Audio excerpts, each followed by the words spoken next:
और इस बीच एक अहम खबर ये अपने दर्शकों को बता दें कि राज्यसभा में संजय राउत का मुद्दा उठाएगी शिवसेना। प्रियंका चतुर्वेदी का राज्यसभा के चेयरमैन को नोटिस, जांच एजेंसियों के गलत इस्तेमाल पर चर्चा की मांग की गई है।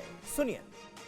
बिल्कुल, मैंने चेयरमैन को चिट्ठी लिखी है कि रूल 267 के तहत जिस तरीके से ईडी, सीबीआई, आईटी का मिसयूज, दुरुपयोग कर ऑपोजिशन लीडर्स को अरेस्ट किया जा रहा है, सिटिंग मेंबर ऑफ पार्लियामेंट को पार्लियामेंट के सेशन के दौरान किया जा रहा है, हमारे पार्टी के फ्लोर लीडर को अरेस्ट किया जा रहा है, ये बिल्कुल ही मैं मानती हूँ सारे काम छोड़कर इस पर चर्चा होनी चाहिए और इस तरीके से इंस्टीट्यूशंस का कॉम्प्रोमाइज हो रहा है, चर्चा होनी चाहिए। और मैं ये भी पूछूंगी क्योंकि रूल्स क्लियरली लिखे हुए हैं, राज्यसभा के जो रूल्स हैं, कि अगर इस तरीके की कार्रवाई होती है, क्या चेयरमैन को इसके लूप में ईडी ने रखा, अगर नहीं रखा तो वो क्या कार्रवाई एनफोर्समेंट डायरेक्टरेट पे करेंगे। तो देखिए, शिवसेना का ये कहना है कि ये सबसे जरूरी मुद्दा है। बस एक कॉल कर सकती है आपको कंगाल, खाली हो सकता है बैंक खाता। कैसे? देखिए मेरे साथ, जागते रहो सिर्फ मनी 9 पर। अभी डाउनलोड करें। सारे मुद्दों को छोड़कर इस पर चर्चा की जरूरत है। ईडी की तरफ से ऑपोजिशन की आवाज दबाने की कोशिश है। राजीव पांडे जी आज भारतीय जनता पार्टी के प्रवक्ता हमारे साथ मौजूद हैं। राजीव जी, आज 1:3 का मामला है क्योंकि बाकी तीनों पक्ष, कांग्रेस पार्टी, शिवसेना और टीएमसी के बादल देवनाथ जी भी हैं, ये सब पीड़ित पार्टियां हैं ईडी की। आरोप ये लग रहा है कि ये जानबूझकर ऑपोजिशन की आवाज दबाने की कोशिश है।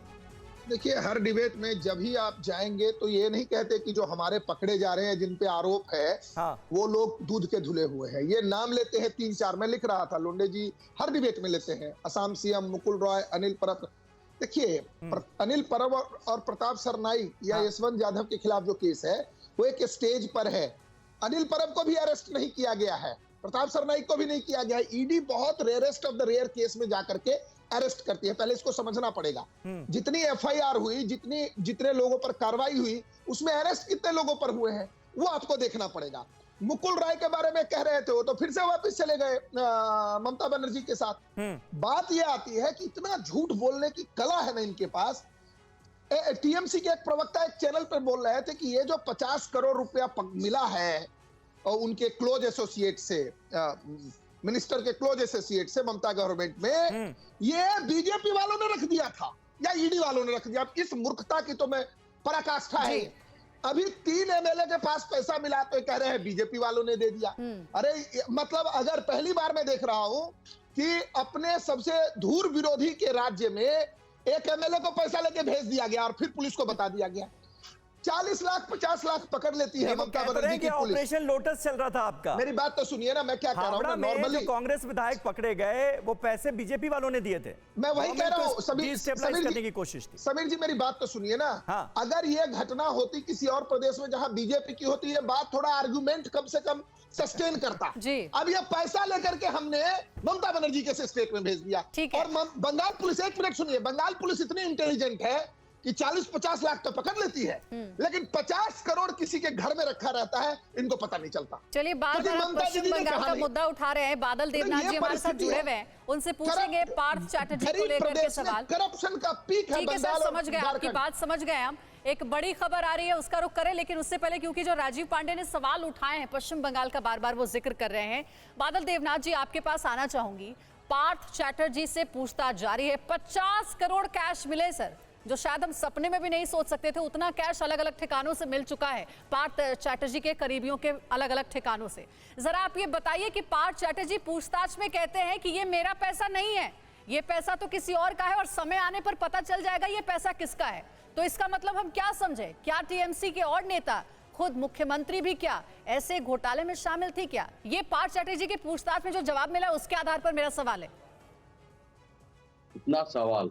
अंजुली madam, Sameer ji, Vivek ji, good morning जी। Good morning. उससे पहले मैं मैडम एक बात कहना चाहता हूँ। ये संजय दत्त, पार्थो चैटर्जी, शरद पवार, राहुल गांधी, जितने विरोधी लीडर है, सब भाजपा में ज्वाइन कर लेगा तो उसके बाद सब साधु बन जाएगा। सोनिया गांधी सब साधु बन जाएगा।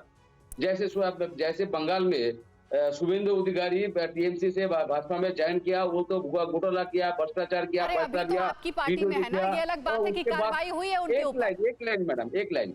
देखा, उसके बाद वो भाजपा में ज्वाइन किया, वो साधु बन गया। ऐसे भाजपा का जो वॉशिंग मशीन है उसमें सब साधु बन जाता है डालने के बाद। और पार्थो चैटर्जी का जो कैश आपने देखा, पार्थो चैटर्जी के पास में नहीं, अभी भी काल भी पेपर में, सारे पेपर में और मीडिया भी दिखा रहा है, वो अर्पिता का घर से मिला है। अर्पिता पार्टी के कोई मेंबर नहीं है, बार बार मैं कह रहा हूँ। और पार्टी का कोई कार्यकर्ता भी नहीं है, और पार्थोदा के साथ कोई रिलेशन था, वो इन दोनों का कोई कनेक्शन नहीं है। अभी तक आपको विश्वास नहीं हुआ है क्या? इतने दिन से ये पूरा मामला चल रहा है, सबूत पे सबूत सामने आ रहे हैं, अर्पिता ने खुद कबूला है। जान सुने दिए, पार्थोदा खुद कहा है ये षड्यंत्र है। अच्छा, आपके हिसाब से ये पैसे किसके हैं? क्योंकि अर्पिता ने कहा ये पार्थ चैटर्जी के पैसे हैं, पार्थोदा कह रहे हैं मेरे नहीं है, तो आपके हिसाब से हैं किसके ये पैसे?